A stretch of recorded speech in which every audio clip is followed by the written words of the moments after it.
About 100 miles away from both New York and Philadelphia, the Poconos attract throngs from the Northeast to enjoy its many lakes and mountains. Only 3 weekends are left in the summer, so fun seekers have made the trek in an attempt to stretch the season.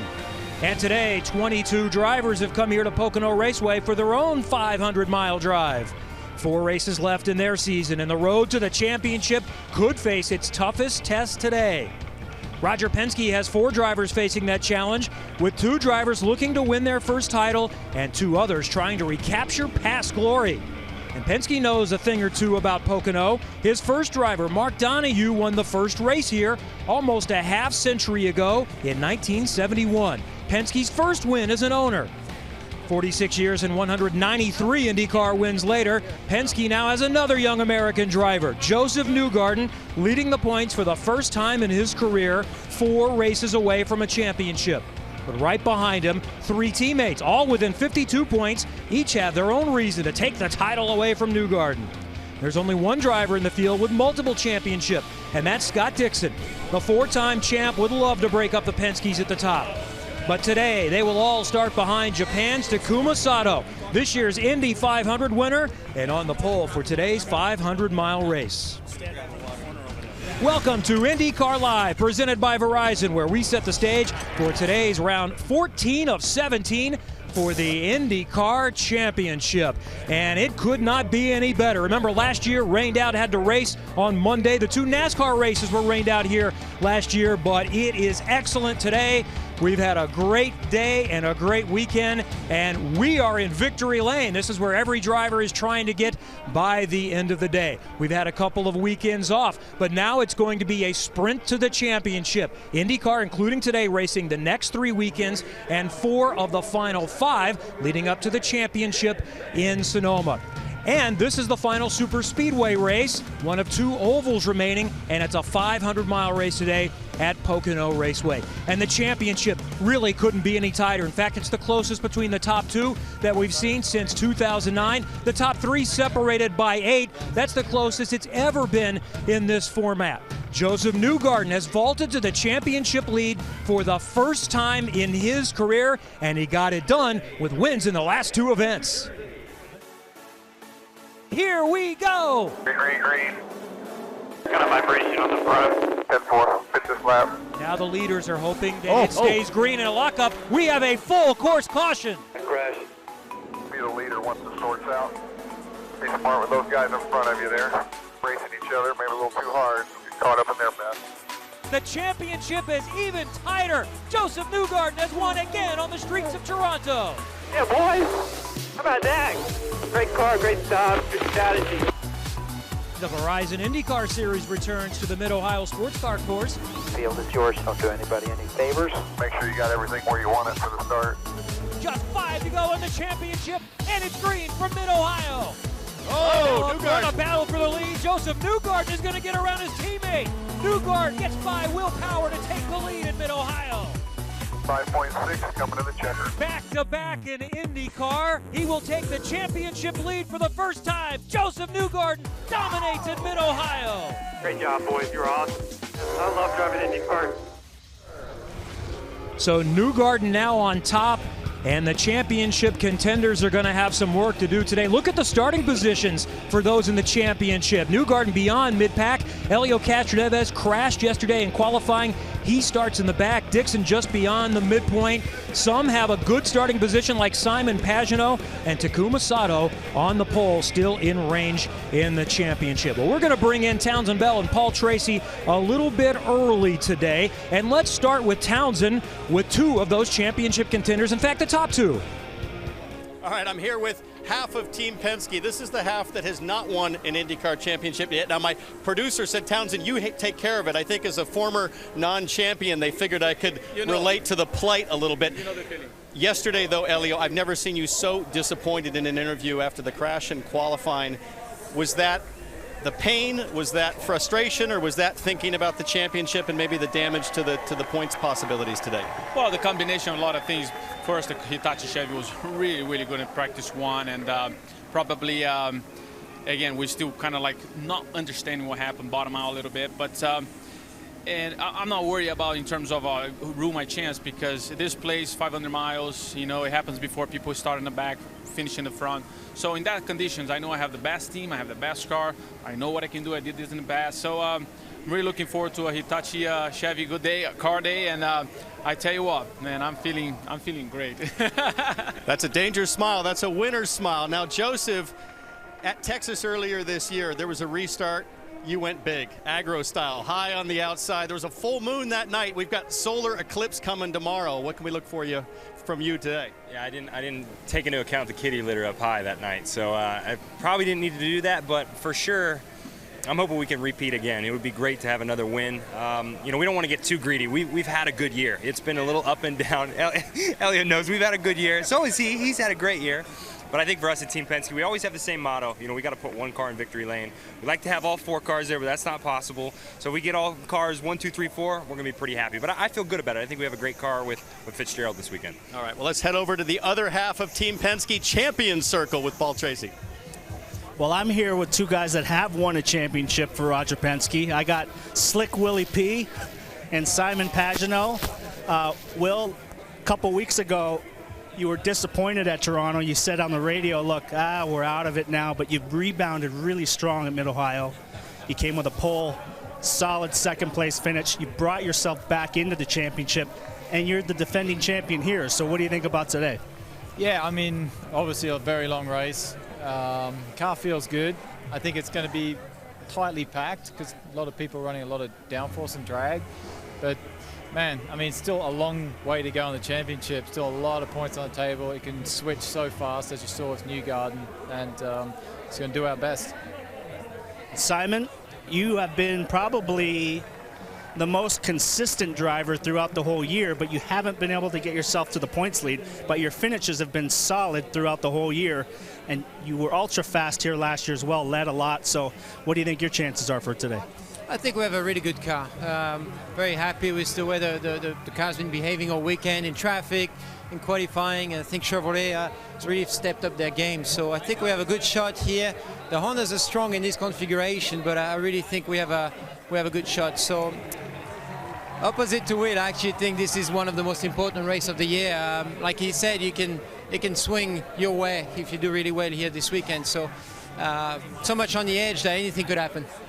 Well, everybody wants to know, are you guys going to race all the way to the checkered flag at Sonoma and keep pushing for a championship, or will you concede it all to your teammate? Oh, I think it's going to be a fight between the teammates, so you know we'll be racing each other pretty hard. I think Dixon's going to be there. He's always there, and us for sure. I think he's going to go all the way to the end. Well, there you go, folks. These guys are going all the way to Sonoma to the checkered flag trying to win a championship.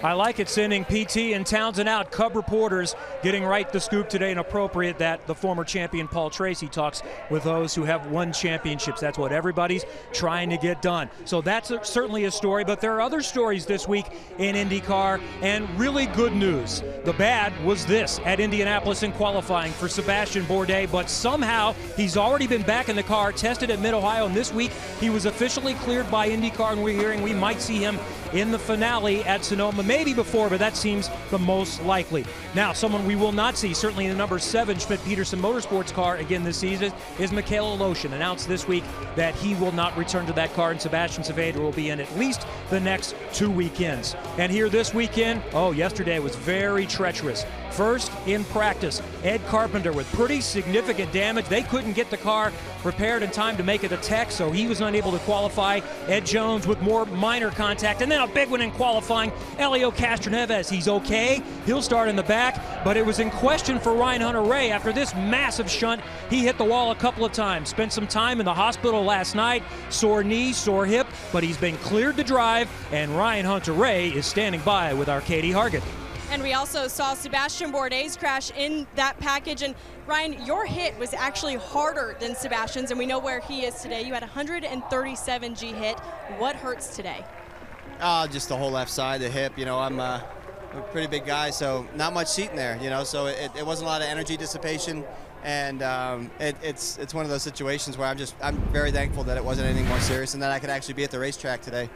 in the race car. So a big testament to safety, big thanks to the Hamacho safety team and the Pocono medical staff. So I just want to say hi to the family at home. Love you guys, and going to go out there and push 110%. You were able to get a few laps in this morning. Any changes needed to adapt to the car? Just getting the trust back, getting through turn 3 again, seeing those tracks going to the wall there. It'll take, I think, another 15 probably to get fully settled in, but it was nice to at least get back in the car and trust it going through turn 3. So I got 2 laps at speed, but we have quite a few strong cars in the back, so it should make it pretty interesting, to say the least. He charged to the front twice last year from the back. I think he can do it again today, Kevin. Oh, Katie, he was so strong here last year, and we're so happy to see that Ryan Hunter-Reay is okay. Another one to watch is going to be Scott Dixon. He won here in 2013.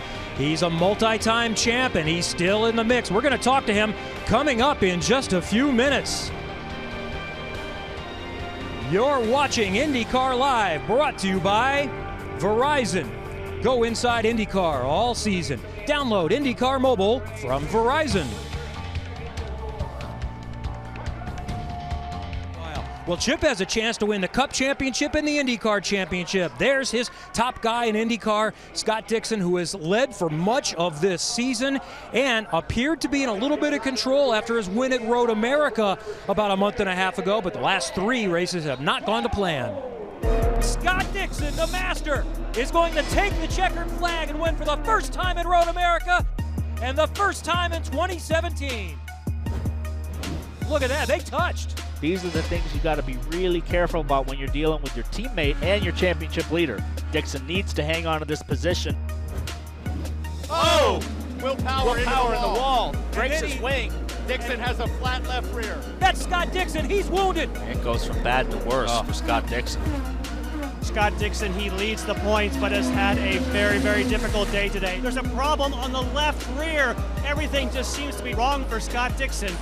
It was just one of those days where I think everything possibly could have gone wrong. I think we can turn around. Hopefully in a couple of weeks we can have a good one.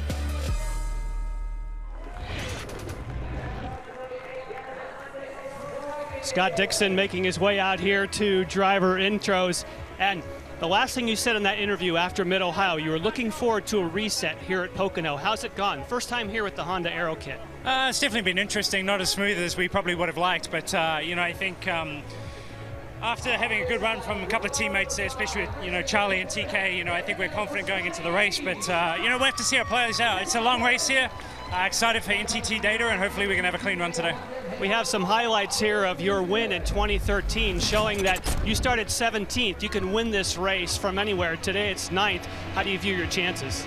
Yeah, that was a fantastic year. Obviously a sweep for the team. To take all 3 top spots that's the goal today. That's what we'll definitely try and do. But we're starting a little further up the grid, not exactly where we want to be, and there's definitely some strong cars. So we'll just have to take it as it comes today. See if we can keep up on the updates and have a good strong race at the end. All right, go get yourself introduced. That's Scott Dixon, starting 9th, only 8 points out of the championship. Thank you, Jan. The fans want to say hello to you as well. And Scott referenced that 2013 sweep for Ganassi. They are strong here again this year. Now, last year, we had all kinds of drama, a frightening moment on pit lane, and the team that's been the most successful here in IndyCar prevailing yet again. The high-speed roller coaster that the Indy Pocono 500 is about to get underway. The weather absolutely perfect today, and the racing should be intense. Already they're fanning out. 3, 4, 5 wide. And it's getting crazy back there. Back and forth. Leapfrogging now. Ryan Hunter-Reay just continues to charge forward. Now about to take the lead. What a drive. Things mixing up on pit lane. Oh, we have contact! Huge crash on pit lane. That's Rossi, Kimball, Castroneves. What a terrifying moment for Helio Castroneves. Will Power up to 3rd. Nice march through the field for Power. Pagano has pounded the outside wall. The points leader is done for the day. Hunter-Reay's got an issue. What do I do? What happened? You got to talk to me. We have no idea what's wrong. Why are you here? Oh, it just won't. It has no power. It won't go. Power cycling coming down pit lane. Boy, how things have changed. Will Power out in front right now. Can Power take another victory? Talk about determination. Ryan Hunter-Reay will not be held back. Ryan Hunter-Reay down to 3rd. They've worked on this number 12 all day long. Twin checkers are out. Will Power goes goes to victory lane. Awesome day, boys. Awesome day. Great job. And Pocono Raceway, always a crazy one. Graham Rahal, yesterday in qualifying, you had that nasty cut in the tire, still somehow managed to qualify 7th, but Pocono Raceway hasn't been kind to you. What's been going wrong here, and what do you have to do today to get to the front? Yeah, you know, I think it's bitten us over the years a little bit, you know, but really, hopefully we'll be able to put it together here today. I mean, in 2015, we were really good. We just had a bad stop, put us in the back, and then got collected. You know, but hopefully we'll be able to rebound a little. Last year I had some bad luck with actually a puncture in the underwing, which killed our pace. But you know, our car hasn't been the best this weekend, but hopefully we can, you know, find a little bit and get the number 15 up front. Now you're on the outside looking in the championship, 58 points back. Is there still anything in the back of your head thinking, I can still get this, or is it just one race at a time? Well, we got to take it one race at a time. 100% we can still get it. We had a great car at Watkins Glen last year, so I expect us to be really strong there. I expect us to be very good at Sonoma. Obviously today is a big day for us. St. Louis, I think, is going to be a Penske parade, so you know, this is a big day for us to maximize our points. You know, so we'll see how it goes, man. But I'm excited to be here today. Pocono, Pennsylvania, period, you know, with Pep Boys and our Bobby Ryle Automotive Group and Sunoco, a lot of my partners, you know, that are based right here. It's a special day. Hopefully, you know, we can put a good product on the track and have some fun. And as we're riding around the track here, so much wind, so many gusts, how's that affected the overall setup, and what are you going to have to do here for all the different parts of the track? Well, the wind's ugly today, and we're turning into it right now here in turn 1, which is a crosswind on the front straight, the opposite. Well, not the opposite, but yesterday we had a big tailwind, so it is going to change the cars considerably. I would expect right about here, you know, where we're at now, the front, it's going to be extremely positive when the wind, you know, hits the nose, and in traffic, you know, that could make things very difficult and a lot of our lives difficult. So, you know, we'll see how it all plays out. It's going to really, really push us into 3. So I'd anticipate a lot of understeer there. But look, everybody's car is going to be different. You know, like I said, we need to do the best that we can today, maximize our points, you know, and really just try to get this thing in victory circle, you know, no matter how we can make it happen. It's going to be a long 500 miles, Kevin. Wow, that wind sounds fierce. I hope it is not as bad as it sounds like, but it's a bonus right around to learn the track. And there's Tony Kanaan, who also has not had great results here. His best finished 9th, but he's led all 4 times at Pocono. And he and Robin Miller recently went to the Indiana State Fair. That's become an annual tradition. We'll revisit that coming up in a moment from Pocono Raceway on NBCSN.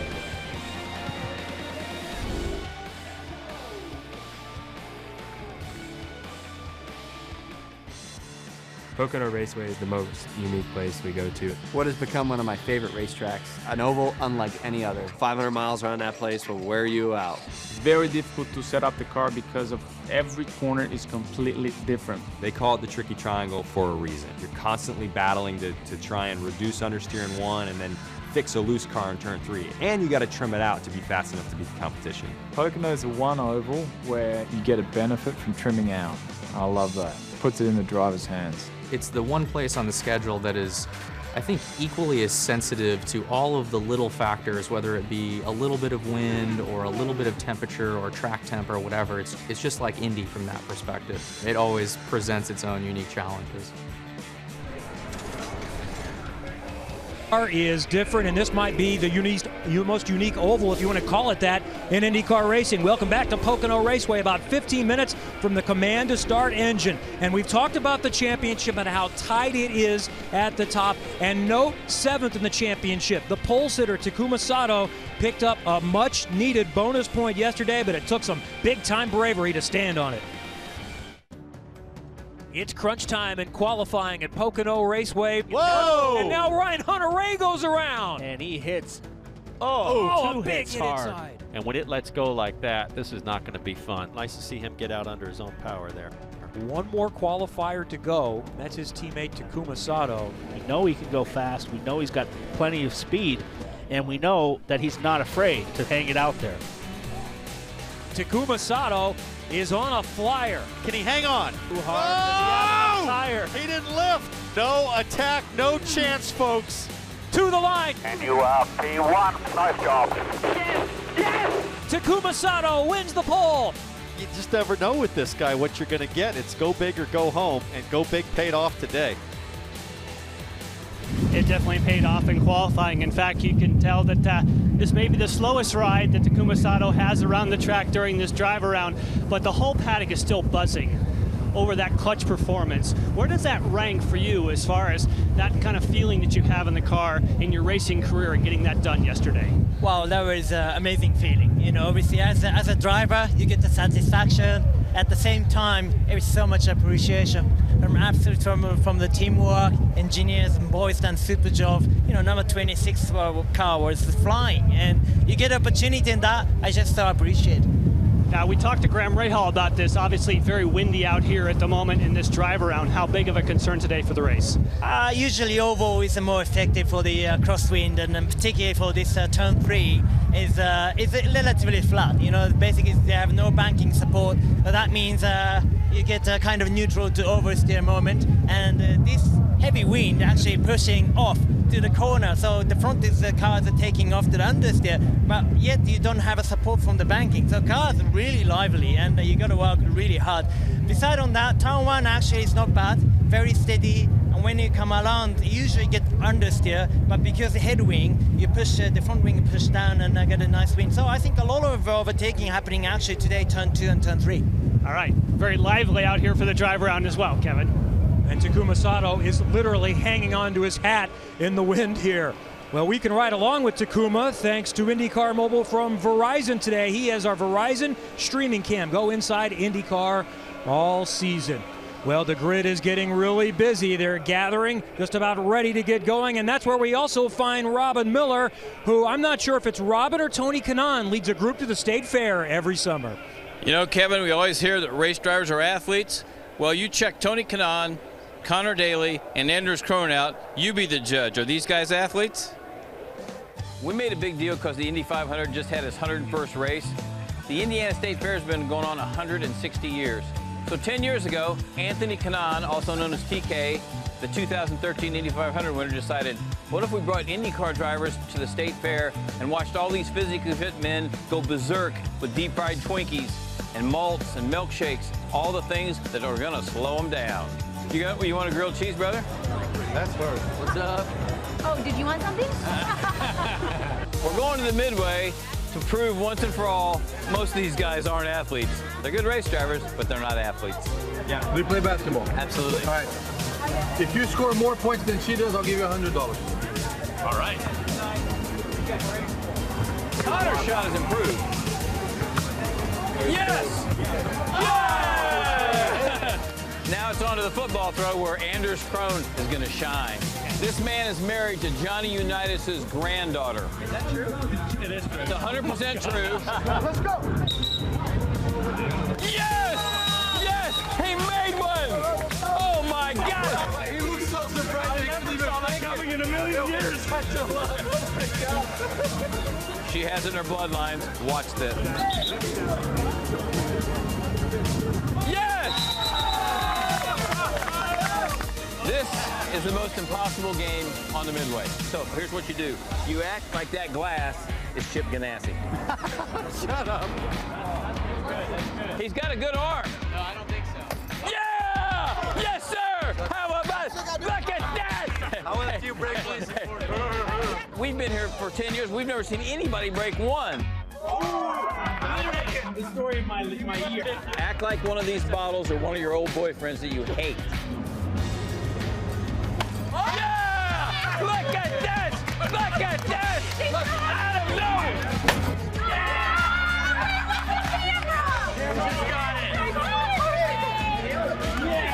Obviously, we didn't have enough tape to roll. So he tried 100 times. We had to cut it. All right, this is the end of the thing. 3 people threw up. 5 people aren't speaking to each other. A typical state fair. Thanks for watching. Here's what we learned. Our Katie Hargett definitely has the best arm of all the guys, and Tony Kanaan cannot walk 10 feet at the State Fair without being stopped for a picture and autograph. It's always a good time, Kev. All right, thank you, Robin. In a moment, Townsend Bell and Paul Tracy will rejoin us here at Pocono Raceway. You're watching IndyCar Live, brought to you by Verizon. Go inside IndyCar all season. Download IndyCar Mobile from Verizon. Contact on pit road between Ryan Hunter-Reay and Takuma Sato. Sato just ran into me. What an idiot. We're racing at Pocono, and already they're going. Whoa, big crash. That is Sato, and that's a great sign to see Sato jumping out. 5 laps to go. Sato with a big run here. Side by side, and Sato has the lead. Checkered flag is in the air, and the 101st Indianapolis 500 is won by Takuma Sato. Awesome. Hold on tight, it's IndyCar at Texas. Sato hangs tough on the outside. Sato coming to the bottom side of Oh! Dixon, and they turn. Dixon goes around. Sato goes around. Oh. Scott Dixon is going to be furious. And what's in store for today? 500 miles, a super speedway, a beautiful day, and we're ready to go racing. Welcome to the Pocono IndyCar 500, and thanks for joining us today from Pocono Raceway. We are in Victory Circle, where every driver is trying to finish the day today. I'm Kevin Lee, along with Townsend Bell and Paul Tracy. Well, we saw T-Bell some of the ups and downs for Takuma Sato, who's always exciting. What do we expect in this one? Well, let's face it, Takuma Sato is the wild thing of the IndyCar series. It's either a 108-mile-an-hour fastball right down the pipe, or else he's throwing it up into the stands. It's checkers or wreckers with this guy. But today at Pocono, he has a lightning-fast Andretti Honda. He'll start up front. And all the championship talk has been about the 4 Penske drivers and Scott Dixon, throwing maybe Graham Rahal. But Takuma Sato has a mathematical chance at this championship still, and he's making a late season run. And PT, this is a 500-mile race with the championship at stake and only 4 races to go. How would you approach this race? Well, the approach from the drivers is going to be frantic. Nobody has taken control of this championship this year. It's wide open for about 6 guys. So these guys are going to be going flat out all day. It's going to be a much different race than Indy. You're going to see less fuel saving and more racing. These guys were 7 wide on a restart in the last couple years, so watch out. It's going to be crazy. Now, Paul, what if you're Ryan Hunter-Reay? He's really banged up after a massive hit yesterday. Well, these guys, he's not getting out of the car no matter what. You'd have to carry him out of the car. So, you know, these guys are tough. He's a tough guy. He's a machine, and that's why they call him the Great American Hero. And that's from earlier today during the morning little quick warm-up. What do you think, Townsend? Well, I think luckily, if you want to call it luck, it's a big accident for Ryan Hunter-Reay, but the pain is on the left-hand hip for Ryan Hunter-Reay. This is an oval, so all that load shifts to the right-hand side. So luckily for him, it goes away from the injury. I think this is going to be good. We are in store for good entertainment today, and it's about ready to get going from Pocono Raceway. Thanks for joining us for IndyCar Live, presented by Verizon. We're going to get it going in just a moment. Stay with us here on NBCSN from Pocono Raceway. With 4 races to go in the 2017 IndyCar Championship, a new points leader has emerged, Joseph Newgarden. In just his freshman year with Team Penske, the Tennessee native has earned 3 victories, the most of any driver this year. Joseph Newgarden dominates at Mid-Ohio. And the tone suggests we're going to go on a run now. In pursuit is his teammate, Helio Castroneves, a 20-season veteran. A winner in the last oval race in Iowa, the Brazilian is still looking to win his first title. But 4-time champion Scott Dixon looks to spoil the Penske party by winning his second race at Pocono today.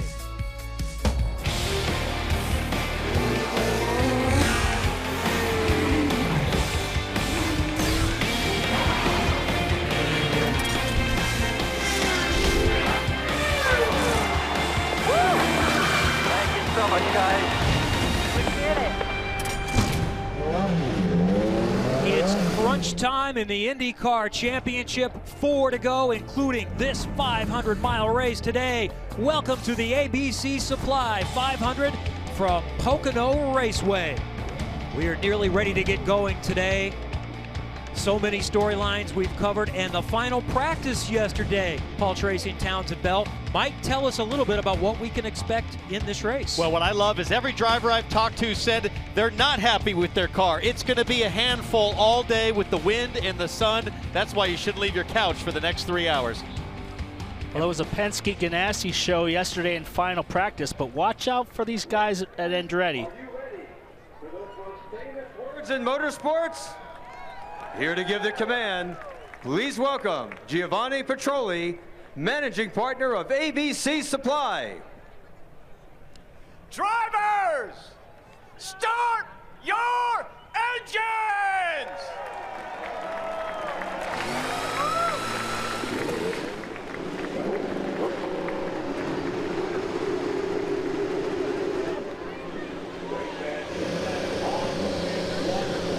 As the drivers are getting ready for 500 miles, the mindset is to make sure you get into a rhythm. But the mindset in 500 miles here on pit road is different. For the crews, they know that 500 miles means at least 6 pit stops. And many of these crew members are thinking, please, don't let it be me who makes a mistake here, because 1 second lost on pit road equals over a football field out on the racetrack. Katie? Charlie Kimball started on the pole for the last super speedway, but never had a chance to prove himself in the race due to mechanical issues, and that's pretty much been the story of his entire season. Today, he's starting third and needs a smooth race to prove himself. Meanwhile, his teammate Tony Kanaan is starting alongside him. He was the most hated man in the paddock following the race in Texas, but I think he's going to be really aggressive again today as he goes for his first win in 3 years. Anders? Yeah, Katie, I think the biggest storyline of the guys that just drove by me here, Graham Rahal and Gabby Chavez.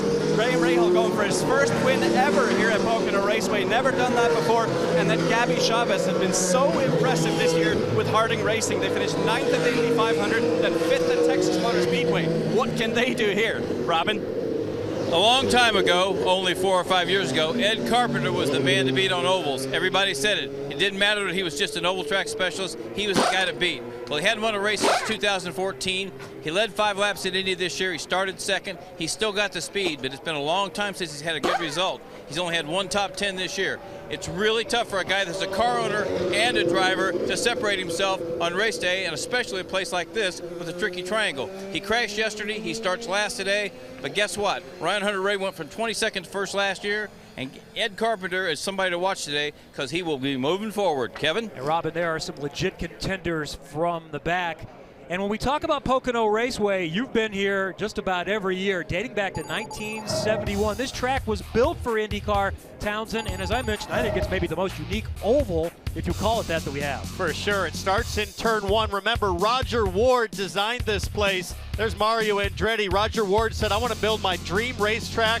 He took turn 1 from Trenton, New Jersey, modeled that here at Pocono. Turn 2, just like the Indy 500, one of those 4 90-degree corners, as we see Takuma Sato working it through at Indianapolis Motor Speedway. And then turn 3, this was modeled after Milwaukee, the famous Milwaukee Mile.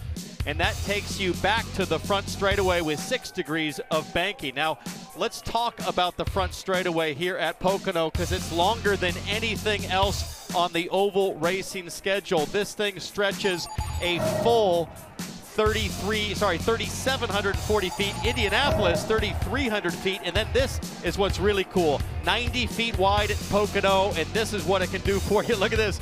1, 2, 3, 4, 5, 6, 7. I'm going to say almost 8 cars wide, and it gets crazy as we ride on board with the madmen of IndyCar all charging for the lead going into turn 1.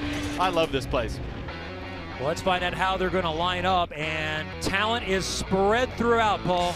Well, the guy of the moment, Takuma Sato, the Indy 500 winner, laid it down yesterday, but watch out for Pagano, last year's series champion. Looking back at row 2, Charlie Kimball with a nice qualifying run. His teammate Tony Kanaan will start outside. Will Power, last year's winner here. He felt his car was really good. And another guy who could be a factor today, he's an Indy specialist, another Indy 500 winner, Alexander Rossi. Behind those 2 on row 4, Graham Rahal, championship contender. And how about a big shout out for Gabby Chavez with that Harding Racing team, making a couple of entries to the IndyCar Championship this season with a great qualifying spot. Multi-time champion Scott Dixon, the guy you can never count out, and his teammate Max Chilton. He led laps at Indy 500, so he's looking for a good day today. Now we start the back half of the field. All these drivers will be looking for a big charge on the start. Ed Jones, the rookie, James Hinchcliffe will start outside row 6. Esteban Gutierrez and Joseph Newgarden, our championship leader. How is this guy back here? But watch out, he'll be moving forward. And moving back to row 8, Sebastian Saavedra replacing Mikhail Aloshin in the Schmidt-Peterson car. And then local hero Marco Andretti going to look for something big today. The 2 A.J. Foyt cars on the same row on row 9, Connor Daly and Carlos Munoz. And behind those two, this is J.R. Hildebrand, and he really struggled to get the balance right in qualifying. And then Castroneves with that big crash in turn 1. He'll be starting from the back along with these two. Ryan Hunter-Reay injured today, but the guy is ready to race, and Ed Carpenter. Both of these guys are going to be moving forward. Well, we have 6 excellent looks riding on board with Sebastian Saavedra, who has the Arrow on board, starting from the 15th position, confirmed for this race and next weekend at Gateway for SPM. Joseph Newgarden is the championship leader, but as mentioned, starts further back when he would like. The Verizon on board. James Hinchcliffe has the Lucas Oil look, starting in the 12th position.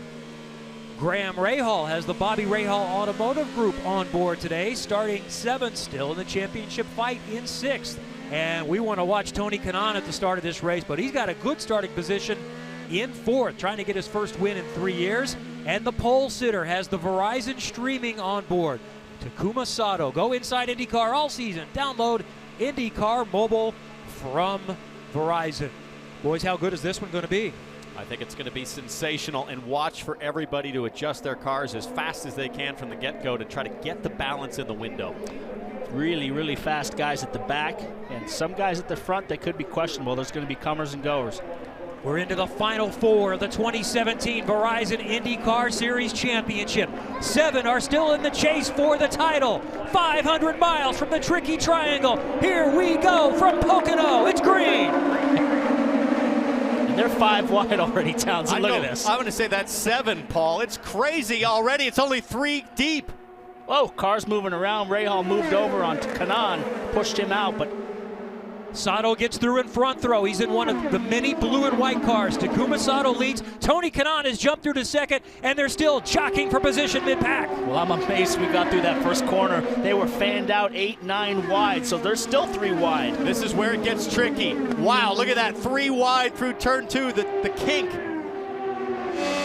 Newgarden on the move, just went by one of the Ganassi cars. I think it was Dixon. So Dixon struggling. Castroneves up 10 positions. Is that even real? I guess so. He probably followed Newgarden, or maybe it was the other way around.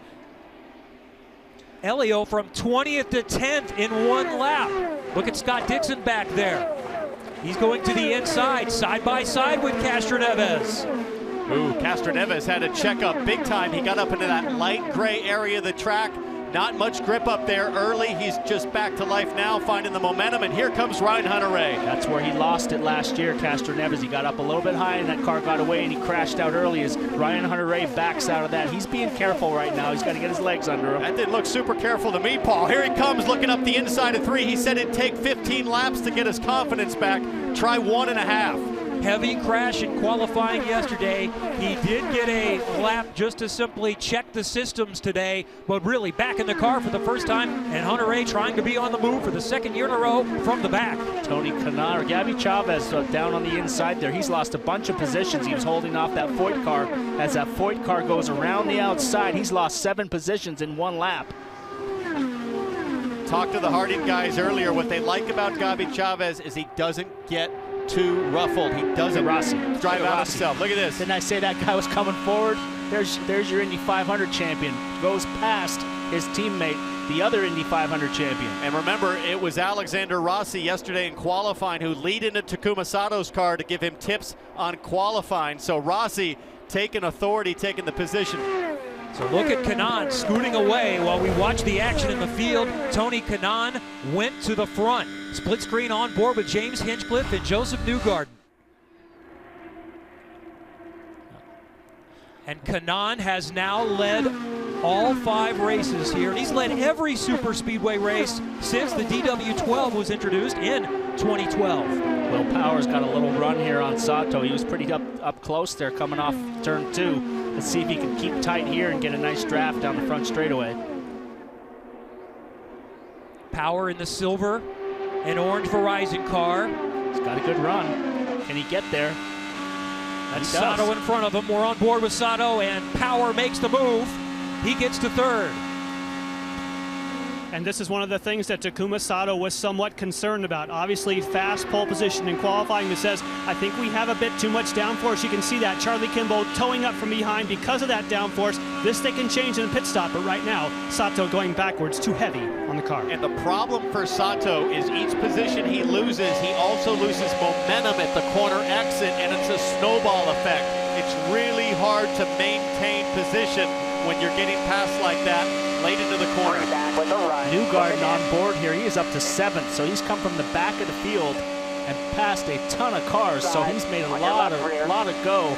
Castroneves has faded back a couple positions now. Castroneves up 9 from the start, Newgarden up 7, and Ryan Hunter-Reay up 5. Watch Scott Dixon there trying to make move to the inside of Max Chilton, as Newgarden further ahead is going to get another spot and go to the inside of Takuma Sato. That's Newgarden in the black and green car this weekend. I'm surprised that Chilton didn't give that position to his teammate, but he makes a move. Sato's going backwards here. Late move into turn 3 on Sato does Chilton. That's going to kill Sato's momentum, and now Scott Dixon will have a run down the front straightaway. I wonder if Sato's running a lighter downforce setup, and now that he's faded back into the traffic. Look at these guys, 3-4 wide here. So I wonder if Sato's got a lighter downforce setup, and he's just struggling now that he's lost positions. There went Scott Dixon by Takuma Sato.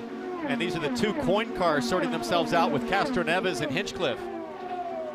There's Hunter-Reay at the back of that train. Carlos Munoz in the ABC supply car going to the inside of one of the coin cars. Something wrong with Castroneves. Look at that, he lost 3 positions. Wow. Down the straightaway. Esteban Gutierrez, for a guy who has next to no oval experience, he just charged through the middle like it was a Formula 1 start. So Castroneves now is faded back to 13th. He lost 3 positions coming off one corner, so you must have some handling issues going on. Hunter-Reay back there in the bright yellow DHL car. We're watching him trying to make his way forward. He's moved up 6 spots. On board with James Hinchcliffe, who is running in the 11th position. We just talked about the guy with no experience. Look at this white car back here racing Gutierrez with Hinchcliffe and Rahal. This guy's never seen this place. This is his 2nd oval, and he's up racing with the top dogs. Sato, the pole sitter, has fallen back to 9th now and is in danger of losing more positions. Graham Rahal is challenging him now. Yes, he is. And Paul, you asked the question. I wonder if it's downforce. I just checked with the team. They said Sato is not happy in turn 1 and turn 3. He's having to lift. So yes, he's a little heavy on downforce, but right now it doesn't have the grip in the corners. That's why he's losing momentum. Now, all of that said, this is a 500-mile race with probably 6 pit stops. There's reason for optimism. How much can you change your car and make it better as we go through? Well, if you're not happy in 2/3 of the track, I guess it's 33% happiness for Sato, but he's hanging on right now. And here comes Graham Rahal. These 4 or 5 cars are just going to chew up Sato here if Graham gets by, and he does. So Rahal gets him. Hinchcliffe will be the next to get him to move up in the top 10. And up front there, that's Tony Kanaan. He took the lead by the end of lap 1, has led every lap here. 500 miles at Pocono.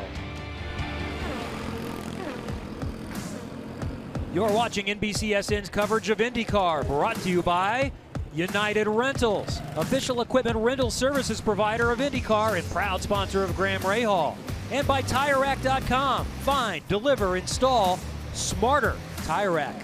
Future racers as young as 5 years old up to about 15-year-olds. Quarter midgets here just outside the track in the parking lot. We went over to watch for a little while yesterday. We went over. I had a friend from Vegas in town, came all the way across country to race, and those little kids are getting after it. They want to be IndyCar drivers, but look at this. Kanaan right here. We got a new leader in Rossi, but Kanaan is fighting his way back. You saw it in nonstop with Alexander Rossi taking the lead on lap 12 on Tony Kanaan, Katie.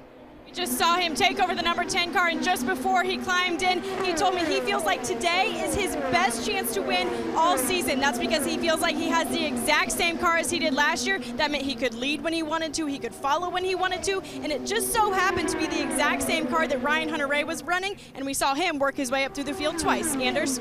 Katie, Tony Kanaan is super happy with his car. I spoke to him before the race. He said we're just making minor tweaks to it. But here's a crazy fact for you. Tony Kanaan has won at so many crazy super speedways around this planet of ours, and somehow has only finished 9th here at Pocono Raceway. He wants to change that today. He needs a win. Jan? And for Will Power, who runs right behind those front 2, He's very happy with his car. He likes where he is, but he has radioed, I have a little bit of push. That's not uncommon when you're third car in line, you lose some air. That's obviously something that can easily be fixed at Will Power's first pit stop.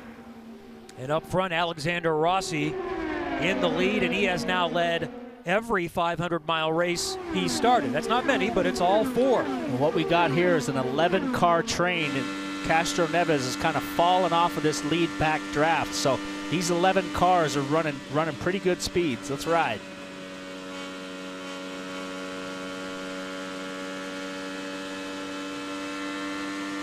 A lot of reports of understeer out there. That was Graham Rahal's strategist saying a lot of guys talking about understeer, so look for some changes. Look at the buffeting on this IndyCar, this helmet cam here.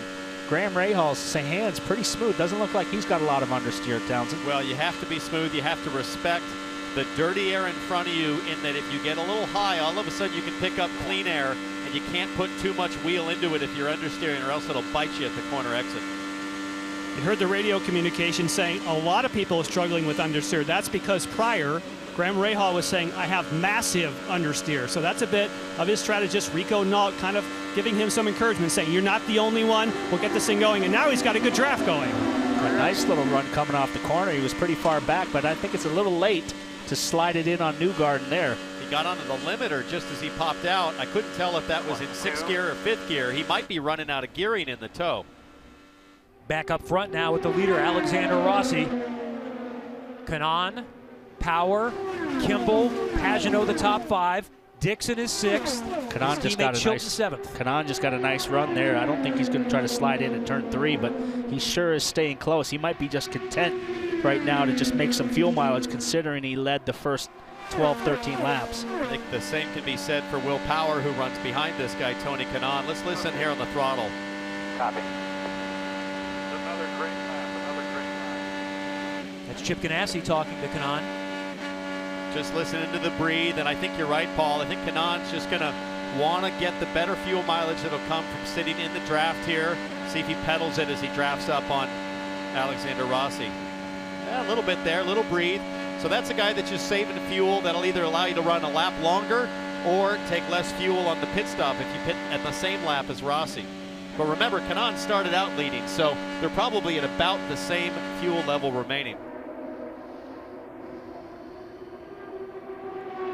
So Power has been the one that has been riding in traffic the entire time of those up front.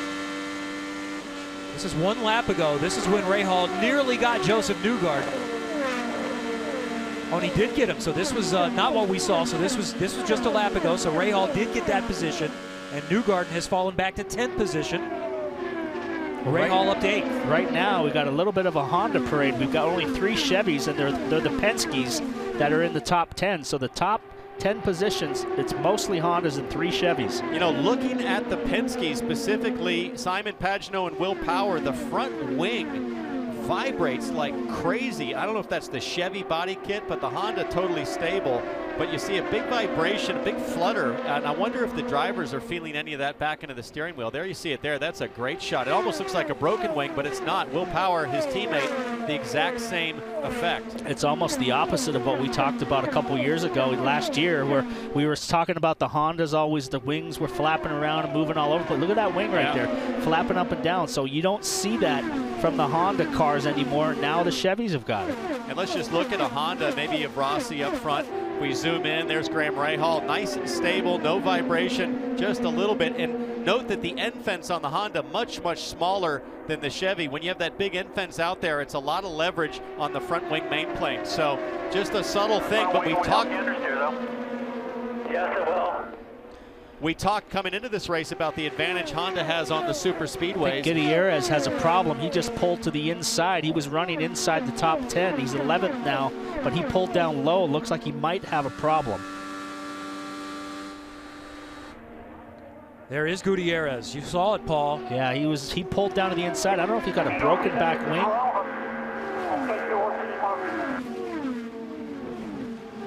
He's definitely really way off the pace now. Broken, the rear wheel guard is broken, and we need to check the suspension. I can see that rear wing back here is broken in that back corner. Oh, yeah. I could see the wing flapping around. See it fall down right there? That's the voice of Craig Hampson, his race engineer, saying we need to check the car. So not sure if there was contact, if he got up high into the wall. If they said they need to check the suspension as well, perhaps Gutierrez had contact. Yellow's out. And I did see a little piece flying a couple of laps ago. There. It was to the inside. He definitely rubbed the wall. You can see on the side right there, it's scraped. So he has white walled the wall and damaged that rear corner of that bumper. So under caution for the first time, lap 23 of 200. And let's see if we can see Esteban Gutierrez in his first super speedway race. Just got a little bit high, a nice little run on Newgarden, got high in the gray and just barely touched the wall, so slight damage. The good thing here is that it takes so long to get around under yellow. He won't lose a lap, and he's got a pretty good car, so he can come back through. So pits would have been closed as soon as the yellow came out. You should be pitting now. Yeah, they told him to stay out, so they're going to pit now when it's open. But this takes a while to get around under yellow. So I think there'll be a lot of work to be done on that car.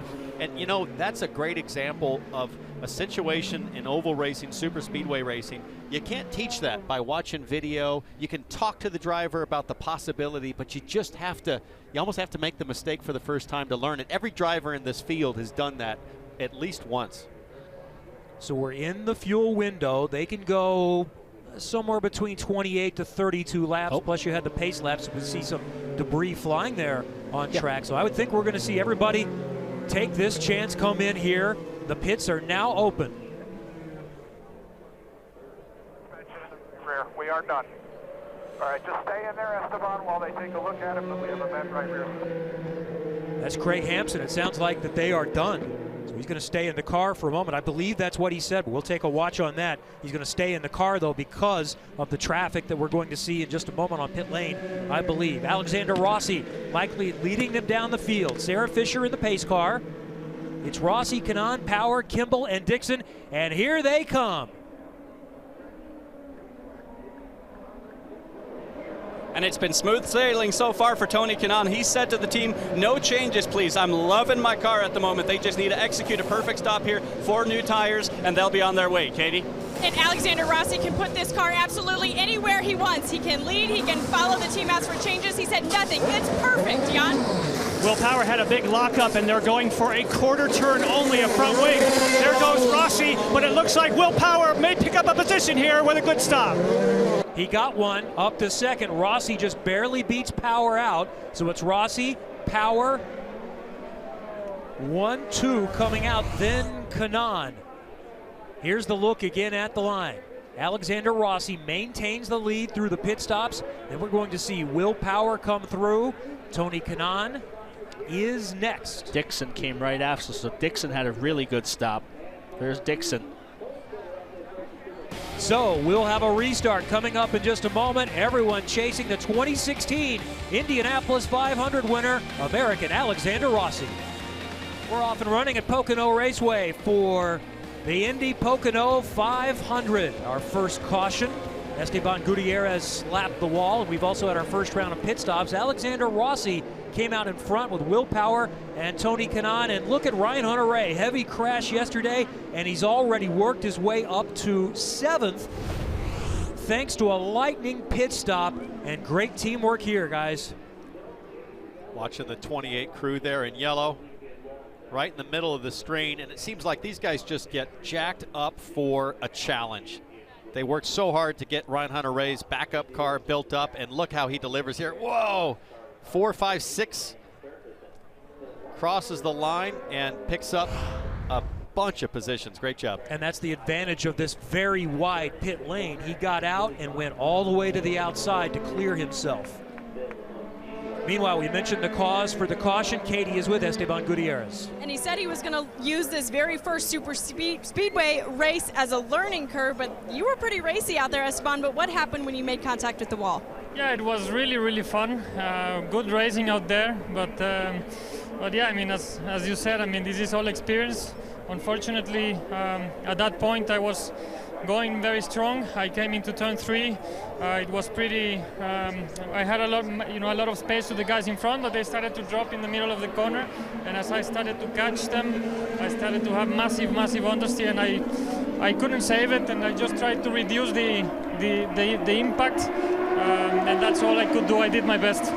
Now we were back under green with Alexander Rossi leading. Kevin? But look at Tony Kanaan come to the outside. 3 wide coming into turn number 1. Rossi on the bottom, Power in the middle, and Kanaan from 3rd to 1st for the lead. Tony Kanaan is really strong today. You just get the feeling he will not be denied on that restart. He wanted it, Paul. Big run by Kanaan, but look at Hinchcliffe. He made a move down the inside of Graham Rahal, 3 wide. That's a tough one to pull off on cold tires, and look at him sawing at that wheel. Also of note, 2 that were contending early from Ganassi, Max Chilton and Charlie Kimball, had issues. They were running in the top 6. They're at the back. We'll get to their story coming up in a moment, but the racing up front is fierce right now.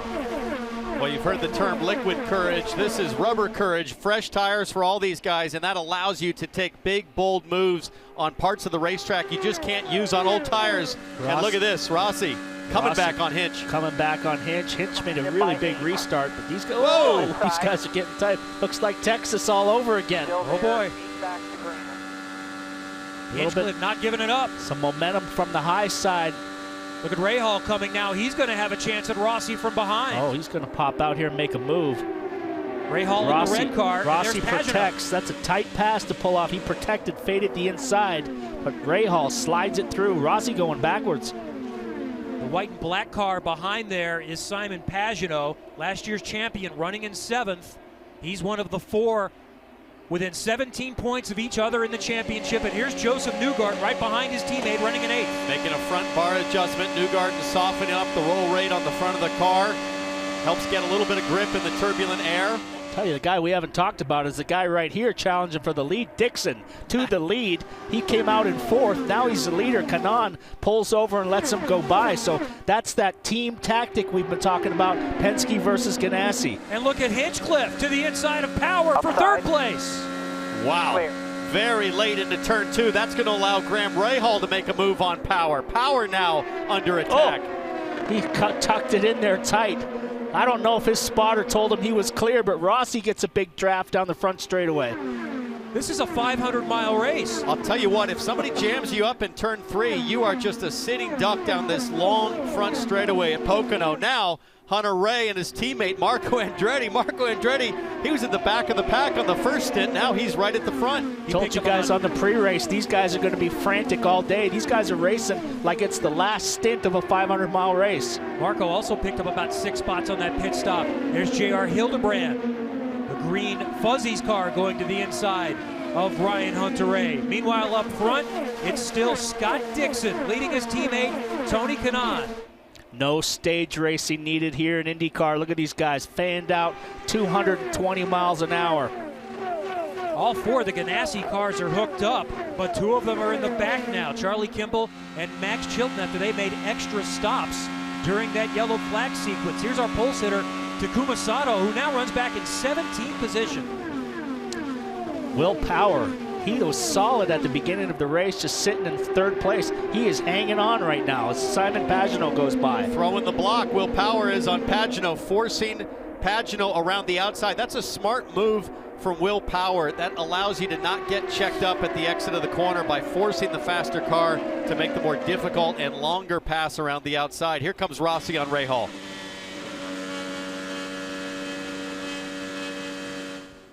You can hear Rossi Graham Rahal having to breathe that car through the corner as we see Newgarden turns the trim switch and gets a run on him because he was pedaling it through 1 and 2. There have been over 185 on-track passes for position already. Newgarden getting another. Hinchcliffe now challenging Kanaan for 2nd, and he's going to get it. These Schmidt cars were mega fast last year. Michaela Lotion led a long part of this race, so that they've got their setup figured out. We've seen Will Power start to drop back, so I sprinted down to Penske to find out. We see that Rossi making the move to the inside. close quarters out on the racetrack, and that's what happened to Will Power. He lost some momentum in turn number 3. They say he has not been on the radio to be able to complain of any issues mechanically, but wow, it's frantic out there. Look at the penalty to Rossi for that late move on Tony Kanaan, and remember the history this year between Kanaan and Rossi. There was the crash at Texas, the crash at Road America, Rossi the crash at Texas, Kanaan the crash at Road America, and these two drivers don't give each other an inch on the racetrack. That was close. So it's all about momentum. It's all about momentum here. If you get the doors shut on you and you get bogged down, you're going to get passed by 3 or 4 guys before you can recover. The super speedway racing in IndyCar continues to be tremendous as Rossi gets back by Rahal. And let's watch this sequence from just a moment ago. So that's Rossi making a very late move, I think too late to try to make a move on Tony Kanaan. He realized it, checked up to avoid contact, and then he paid the price for it down the back straight. Lost 2 positions with Newgarden and Rahal getting around. He's got one of them back now. That's Rossi in the red, white, and blue car. Newgarden in the black and green car with Fitzgerald Glider Kits as the sponsor this weekend, is right in front of him, running in 4th. He's the championship leader and has won the last 2 races. Right now, as the points sit the way they're running, Scott Dixon is back in the points lead by 11 points over Newgarden. So every time there's a position changed, the results are changing of where it's going to be at the end of the year. So guys, these are the points as they run right now. How about that? Dixon would reclaim the championship in the order they run on track at the moment. Pagano 4th, Castroneves is 3rd, Newgarden 11 points behind. And I'm told 196 passes on track have already taken place. We're not even a quarter of the way through this race. We're 36 laps into a 200 lapper, so long way to go. There's going to be 1,000 passes in this race. And I think there's a bit of a grudge scorecard that's developing, right? There's guys stuffing each other late in the corner. That's going to come back on a lot of these drivers when it really counts in the last 10 or 15 laps of this race. 1 and 3 Ganassi right now. Note that those cars are almost identical. NTT data kind of takes us back to the target years. They have added since the weekend started. A little bit of orange on the nose of Dixon's car. There's orange on the camera mount that you can distinguish them just a little bit. So Ganassi is in front right now, 1st and 3rd. And let's go back to 2013, the first time IndyCar was here since 1989. That's Charlie Kimball. Scott Dixon going by him, and it was a 1-2-3 for Ganassi with Scott Dixon on the top step of the podium, and he leads today's 500-mile race at Pocono.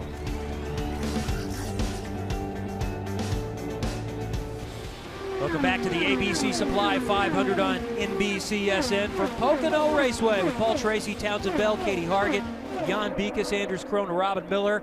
I'm Kevin Lee. Let's check out the Firestone biggest movers. You see Scott Dixon up at the front leading James Hinchcliffe. Tony Kanaan is in 3rd. But look at all these jumpers, including Ryan Hunter-Reay. Got some Tigers out there today, Paul. I mean, when's the last time you saw 5 guys move up 8 positions or more from the start? That's huge. Yeah, a lot of action on track. Guys coming and going, but Andretti was running at the back in the first stint. He's recovered nicely, so he must have made some type of setup change and a really good pit stop. So currently running 8th. By the way, just like that, 3 laps ago, we passed 100 miles already. Did not take long. There's a good shot of Marco Andretti. Local hero, lives just down the road in Nazareth, and Alexander Rossi makes a move on Newgarden there. And remember, in the first stint, guys, the second half of that first stint, it was Alexander Rossi who was the strongest car on the track. So I think it just needs to be patient, and it's going to come to Rossi on each of these stints. Graham Rahal going to the inside of Newgarden. He'll get that position. That's 5th. So I love watching these events. Townsend, you've had great success in Indianapolis on super speedways. PT, of course, you have as well. What do you guys think of driving them? Do you enjoy them? Well, it's all about just timing and placing your car in the right spot on the track and really just setting up your pass, because like Rossi, if you dive it in too late and get your nose chopped off, and kill your momentum, you're going to lose 2 or 3 spots. You're trying to make one, and you'll lose 2 or 3. And I think the experience that Alexander Rossi is gaining in his first 2 years in IndyCar is invaluable in understanding that you don't have to race too hard. Nobody's going to walk away from you in this race. The important thing is stay there in the top 5, tune your car, and get ready to make a charge to win it at the end. Well, right now, the way it's shaking out, Dixon has gotten himself in the lead. That's where he wants to be because he wants to win this championship. But I think Hinchcliffe probably has one of the faster cars on track, but he's content right now to just sit there in Dixon's draft. I think from Kanaan, Rossi, you see these guys right here? These guys are all jockeying around trying to get up further up in that line. Yeah, but look at Alexander Rossi coming off turn 3 with a big run on Tony Kanaan. So these 2 guys, remember what happened just a few laps ago. Here comes Rossi. What does he do? He whips it out. He's going to go through. Kanaan lifts off, lets him go. So those 2 guys are playing fair with each other. So that's for 3rd position. So it's Dixon, Hinchcliffe, and now Rossi. Kanaan back there in the blue and white car, one of them in 4th. Newgarden, black and green behind him in 5th, and it's Rahal, Pagenaud, Power, Andretti, Hunter-Reay, Helio Castroneves, 11th. Remember, he picked up 10 on the opening lap. He was kind of stalled there, running in 11th position right now. Let's check in with Jan. Scott Dixon on the radio with Mike Hull. You just had a conversation about whether Scott wants to lead or not, and whether you want him to drop back. Are you happy leading? Well, I think at this point we got 4 races to go, and points are important. So, you know what? At best, if we sit out front and don't make the mileage the guys behind do, it's 1 lap short. And you know, unlike Indianapolis, where you lose over 40 seconds in the pit lane, you only lose 30 seconds here, so you don't go down a lap by coming in that lap early. So it's probably worth it. All right, again, what he's talking about is that by Scott Dixon staying out front, he will have to stop potentially a lap earlier, but they think it's safer keeping him out of trouble and maintaining momentum. Well, it's much safer to be sitting out front because from 3rd, 4th, 5th back, these guys are all jockeying around positions and running each other hard. Key word from Mike Hull, probably. Well, that's what I like to hear, though. I want to lead. They're going after it, and we're just about a quarter of the way through. Dixon, Hinchcliffe, and Rossi at Pocono. Watch every IndyCar and NBC race online, on tablet, and connected TV devices with the NBC Sports app. You can watch us anywhere. Download the app or find out more at NBCSports.com. Over a quarter of the way through a 500-mile race. The last of the season, the last super speedway for IndyCar, and only 4 to go, and it's been good. Scott Dixon leading Alexander Rossi, and here is Joseph Newgarden going to 3rd around James Hinchcliffe. And look at Rossi thinking about challenging Dixon for the lead now. I don't think anybody is as strong as Alexander Rossi in this race, especially the second half of the tire stint. Rossi seems to be able to follow closer than just about anybody in traffic. It's been nearly radio silence all day for Alexander Rossi. On the first stop, he said it's perfect, no changes. The team asked him just now if he wanted any changes to see Hinchcliffe get around Rossi there, but on the second stop, they asked if he wanted any more changes, and he said a teeny tiny bit of front wing to help with turn 3. T-Bell, what would you do? I would leave it exactly as it is right now. The tricky triangle is so sensitive on setup, and look at Rossi. He's making runs here that nobody can do at this point in the tire run, and he might have a shot, Paul, on the front straight. Well, we're going to see these guys pit within the next 2 or 3 laps, and the first guy to come is going to be your leader, Scott Dixon. We know that. We know from his team manager said, look, it's costing us some fuel, so we're going to have to come in a lap earlier than these guys, but it's not really that big of a detriment here on this big of a track. Rossi has won 1 race. It was the biggest race in the world, last year's Indianapolis 500, but the guy he's chasing, 4th all-time, only AJ, Mario, and Michael, and if he wins today, Scott Dixon would tie Michael Andretti with 42 IndyCar wins. That could have been a little signal that he's coming to the pits. See how he dived down right there? He signaled to Rossi, hey, I'm coming in. So I noticed he popped down on the back straightaway, and that's just letting the other driver have a heads up. I'm backing off right here in the corner, see? And he peels off. Might wonder, why would you want to indicate to your competition when you're pitting? Because if you don't, they can climb all over you, literally run into the back of you there at turn 3 at the apex. Dixon on pit lane now. So by leading, he burns a little bit more fuel, Jan. Yes, he's going to need all the Sunoco here so he can get to that next stint. And we'll look to see if they make any front wing changes. This was predicted that he would be first. No, I don't see any wing changes. That's 7.3 seconds. Again, this will work for him as long as other people stay in this same cycle. Others now putting their tires out for pit stops, just as Mike Hull predicted a lap or two later. You might have also seen Ed Carpenter, who has not been having a good day and crashed yesterday and missed qualifying. That's him coming off pit road right now. And we've got others coming on to pit lane, so it's going to start getting busy with green flag pit stops. Rossi stays out again. Newgarden in the top 5 all day. Joseph Newgarden on his last stop, they actually made a rear wing change and a front wing change. They're not going to do that this time. This is going to be much quicker.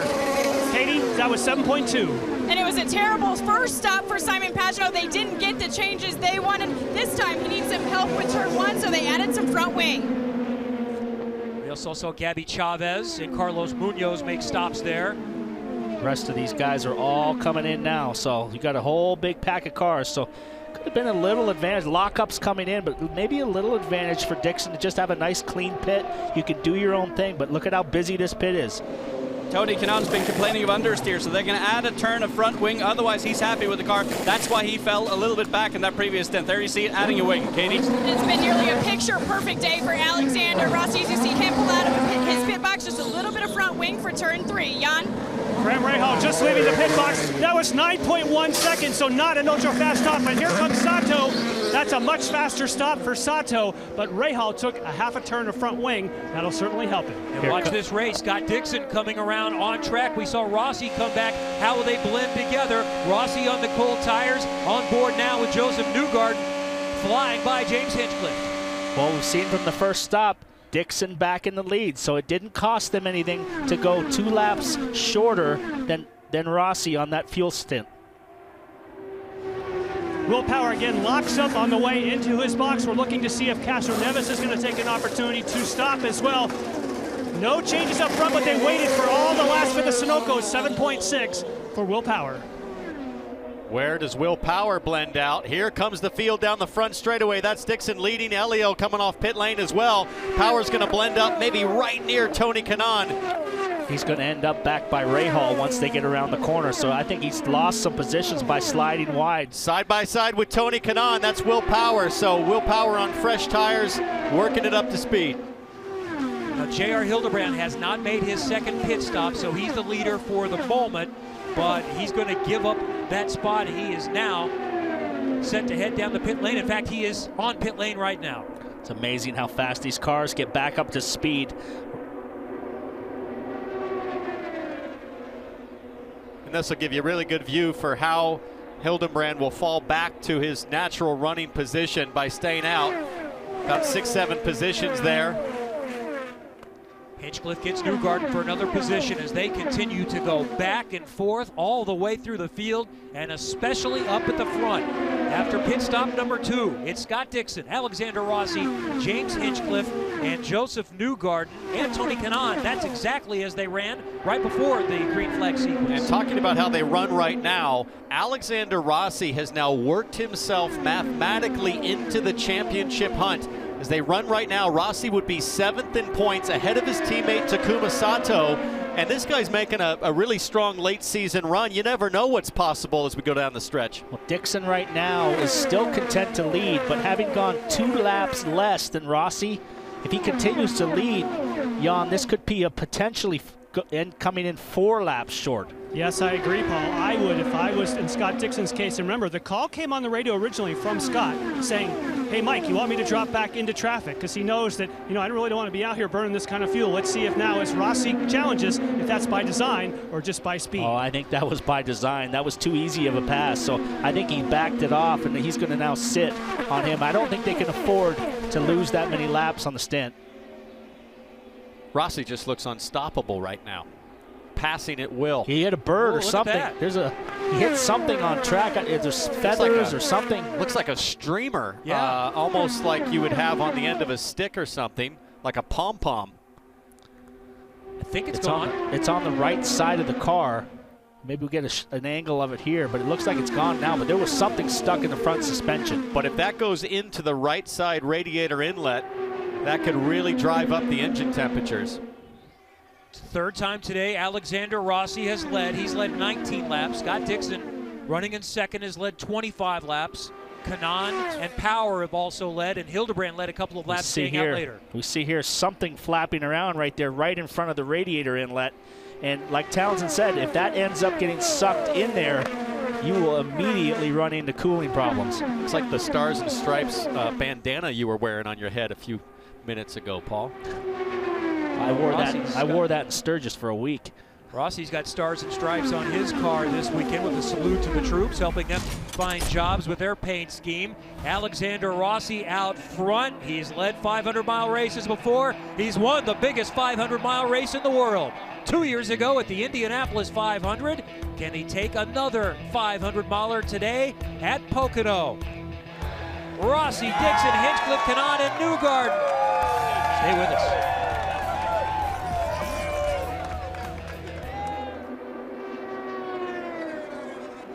The weekend tradition returns. Throwback NASCAR Monster Energy Cup Series racing from historic Darlington Raceway. Sunday, September 3rd at 5:30 Eastern here on NBCSN.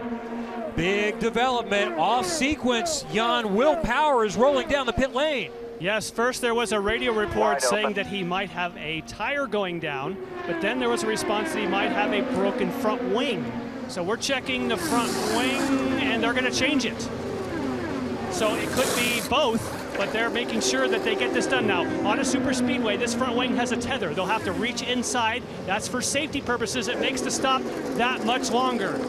And there's waving in the back, potentially a problem with a wheel gun. Wow, these cars are streaming by the front straightaway. This is not obviously going to help Will Power's situation at all. I think they might have left something in the nose of his car. It looks like the T-handle, or there's a tether on the nose and the wing change. Yeah, Kanaan just blowing by him. He's obviously got a problem, so we don't know if it was a wing or a tire, but man, that was a really, really unorganized stop. Not what you normally see out of Penske. They couldn't get the front wing off. They were struggling to get that away. The wheel gun in the rear had a problem, so it put him a lap down. I would have thought they could have maybe hung on there. Well, also the right rear tire changer was yanking on the wheel pod, the rear wing pod, saying it was loose, like suggesting there was an issue with the back. So big trouble for Power. Kanaan gets passed by Pagano. And again, I'll point to that excessive vibration on the Penske Chevys. The front wings vibrating a lot. Well, while this all happened, we have Dixon now back to the lead, and Rossi here fending off Hinchcliffe and the other Ganassi car. So Dixon has slid back into the lead, and Pagano has moved forward. And that's Hinchcliffe working on Rossi now for second. So Scott Dixon, while Power was having his issues, went to the front, and now Rossi has dropped from first to third as Hinchcliffe gets back to second.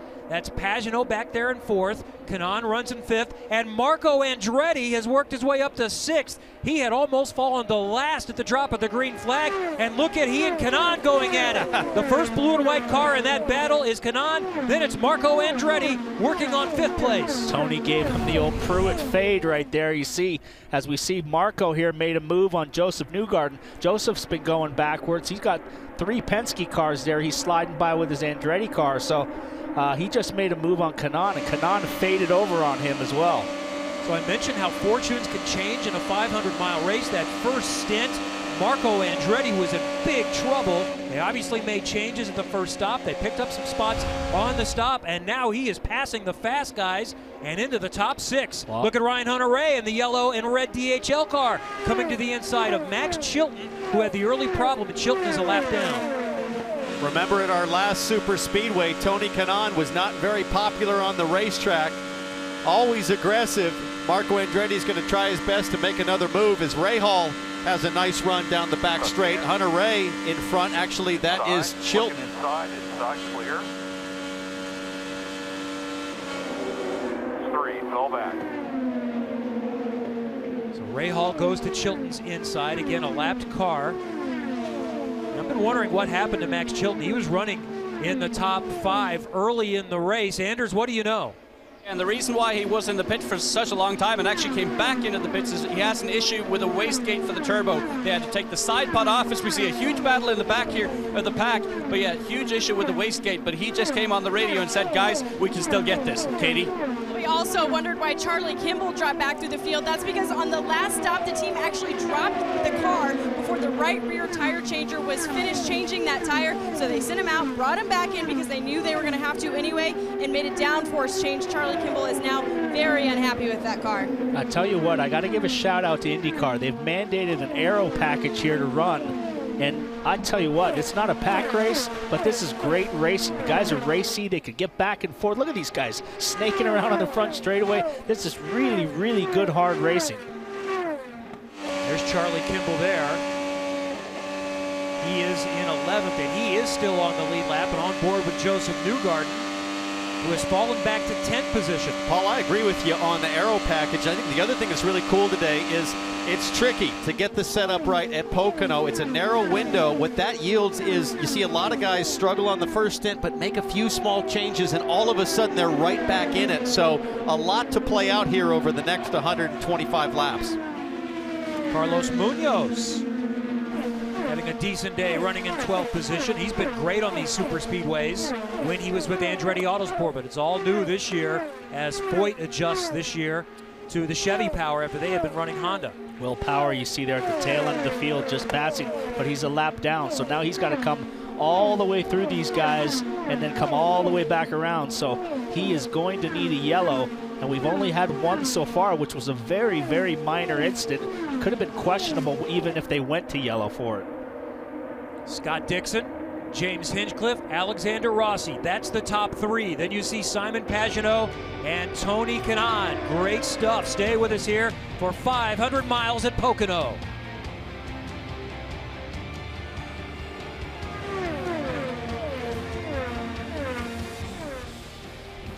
It's the ABC Supply Company Indy Pocono 500 on NBCSN. Scott Dixon is your latest leader. Alexander Rossi in second, James Hinchcliffe, Simon Pagenaud, Tony Kanaan. And Will Power led briefly early, challenged up front, but he's had issues, and for the moment he finds himself a lap down, running in 20th position. Let's go back to what they were doing on that pit stop, and you mentioned, Townsend, that I think they left something in. Yeah, it looks like these tethers. There's a little tether right here, and it says remove before flight, and the reason you would have that on there, a lot of people don't know, is there's access for fans to be in the pit lane, and anybody could walk by that front wing and start turning on it. Unlike Formula One and NASCAR, IndyCar is much more accessible to the fans, Jan. Yes, and here's what they're trying to prevent happening, and that is someone walking by and making an adjustment. But typically, you leave those removed before flight when you bring the car from the garage area. This is Simon Pagenaud's wing. I checked all the other Penske cars. None of the spare wings on pit road have those removable tabs. So I have a feeling that it is brought out from the garage. They did not remove them, and obviously Will Power was sent out. I can tell you, right underneath here, there's a snap ring. That is what broke on Will Power's wing. This was moving up and down and changing the angle of the front wing. That's why they had to change it. All right, thank you, Jan. Let's go back a couple of races ago at Toronto. Will Power and Scott Dixon, who leads the race right now, they had a little coming together on the opening lap. Severely impacted the championship for both, more so for Will Power because he finished last. For the first time since 2008, he could not get his car repaired. Dixon did make repairs, stayed on the lead lap, and was able to get a top 10 out of it. He's going to need some luck here. Hopefully get the field to pit under green, get your lap back, and then catch a yellow to then pit on the lead lap. Will Power, as he runs right now, would fall to 6th in the championship, with Alexander Rossi just 13 points behind in 7th as they run right now. Well, we've had a ton of lead passes up front. Like I said, Dixon is now back out front again. Hinchcliffe and Rossi were battling for second. Rossi has taken over second position, so we'll see. We're coming up pretty close to, here we go. We got as a signal, I'm coming in next lap. So we'll see how many laps Rossi can do versus the last time it was 2. I can't believe that statistic. 298 passes. Somebody just peeled off and came to pit lane. That's Scott Dixon. The leader is in, and he has to get on it. to get down to 60 miles per hour. So Rossi takes over the lead. Dixon makes stop number 3 on. Yes, and as we predicted, it's going to take a while for him to get back into sequence, especially if Scott Dixon has been leading. He is still within the pit window, which should not be a problem. Again, we don't see any changes. Wow, 6.1 seconds for Scott Dixon. That's fast. We'll have to see how the other cars respond. Well, we'll see how many laps Rossi and Hinchcliffe go. Carpenter pitted in with him, and look at Hunter Ray gets by Kanaan. That's for 4th. Oh, and Kanaan's trying to get to pit lane. No, he stays out. He's just bogged down. He got checked up in the middle of the corner. Look at it. You get checked up, like I said earlier. You get a guy does a late pass on you and checks you up. He just lost 3 positions because of it. Look at Graham Rahal going to the inside in front of Marco Andretti there. Yeah, and if you remember in the previous pit stop, they added some front wing to Tony Kanaan, and then he charged to the front all the way up to 4th, and ever since he's been fading, so they're potentially going to be making some tire pressure changes here in the next stop. And James Hinchcliffe has taken over the lead for the first time. Simon Pagenaud trying to come with him, working on Alexander Rossi. Hinchcliffe won at Long Beach earlier this season. Since then, he's led 1 lap. That came during the doubleheader at Detroit, but he's in front here at Pocono as pit stops under green continue, and that's Simon Pagenaud. And it was a long first stop for Simon Pagenaud as he makes the long trip down pit lane. You see him pulling into his pit box there. On the first stop, they actually completely missed the change that Simon was looking for. This time, they're going to look to add some front wing, as you see there, and he is down and away. Rossi's going to come right back on Hinchcliffe. He wants the lead back. Side by side, Rossi, Hinchcliffe, and Rossi gets him. Well, he's now gone 2 laps over Dixon, so he's now going to make it 3 laps. It'll be interesting to see if he goes forward. We see more guys peeling off behind, so we got a lot of cars coming down pit lane. Newgarden and Kanaan. Kanaan with a big lockup trying to catch up to Newgarden. Newgarden was really aggressive off turn 3. Yeah, and Tony Kanaan just needs a clean stop here. He hasn't said he wanted any changes, but potentially that tire pressure change we talked about, adding some additional front wing here, Jan. Joseph Newgarden taking the opportunity for a stop as well. We're keeping an eye for Graham Rahal, who's expected to be on pit road. Looks like routine for Joseph Newgarden, and he'll get out ahead of those who just pitted as well. Big top fuel burnout by Joseph Newgarden. You got to be careful. You got to be careful you don't break any half shafts on that concrete, but we just saw Dixon go by, so all the rest of the guys coming in now, so it was 3 laps. Here comes Rossi, Hunter Ray, Rahal, Marco Andretti. And Alexander Rossi making the trip into his box. He is having an absolutely perfect day. Silent on the radio, no changes for him. Meanwhile, his teammate Ryan Hunter-Reay also in his pit box. You see him there just behind. They actually made a front wing and a rear wing adjustment. He's worked his way up to 3rd, Jan. And for Graham Rahal, he just finishes his service. That's 8.7. Look out! It's tight quarters as he leaves, and he lost a little bit of spot. We see Takuma Sato also finishing his stop as well. There goes Scott Dixon into turn 1 as the field comes back out. There's Simon Pagenaud. This will be tight racing right here at the exit. So 3 lap difference for those guys. We see Hinch come in, but that's 4 laps over Dixon. We'll see if that has cost him any time. And yesterday, James Hinchcliffe was really unhappy with this car. He said he felt really draggy, so the team made a lot of changes to that car overnight. Last time, they were the fastest on pit road. You see him actually overshoot his box. That's terrible. Last time, they were the fastest car on pit lane at a 6.6 second stop. This time, it's a complete opposite, a long one for James Hinchcliffe. He's going to lose a lot of positions. So James Hinchcliffe had taken the lead for a moment on Alexander Rossi, was running second when this green flag sequence of pits began, but he loses about 2 or 3 seconds, and look at all the track position he's going to lose. I'll tell you what, that's the biggest lead of the race. Right now, Dixon has a 4.5 second lead over Pagenaud, so pitting early is not costing him time. Unlike a road course will really cost you time. Here, it's not costing him anything. Well, the only thing that could cost Dixon is later in the race, depending on how yellows might fall, as if he gets stacked up and has to run long on the last stop. Here's Hinchcliffe, and just locks up the right front, and he has to release the brakes if he has that problem, because otherwise you're going to mow over your crew on the inside wall. Mike, He might get a penalty running over that hose. You can see he drove right over that hose, which is a pit lane violation, so that could potentially be a violation as well. So Hinchcliffe has fallen back to 12th. He's working on Carlos Munoz right in front of him now. Hitting equipment on pit lane has 3 potential penalties: a financial fine, back of the field, or a black flag. So we'll have to see how they review it, because Hinchcliffe is under review, we understand, from race control. There's the leader, Scott Dixon. Simon Pagenaud is now 3 seconds behind. Pagenaud, Hunter-Reay, and Rahal at Pocono. You're watching NBCSN's coverage of IndyCar, brought to you by Honda, an official vehicle of the Verizon IndyCar Series, and by Bobby Rahal Automotive Group. Visit us at BobbyRahal.com for all your automotive needs in Pennsylvania. And his driver is running in 4th right now, Graham Rahal, chasing Ryan Hunter-Reay, Alexander Rossi, and Scott Dixon up front as we near the midpoint of the 500-mile race at Pocono. Just 4 to go in the 2017 Verizon IndyCar Series Championship. That's Marco Andretti, who has recovered after a slow start in that blue and white United Fiber and Data car, working for a moment on Simon Pagenaud, but he lost his momentum. And here's Helio Castroneves getting back. He's been quiet for a while, but working his way back up to 8th.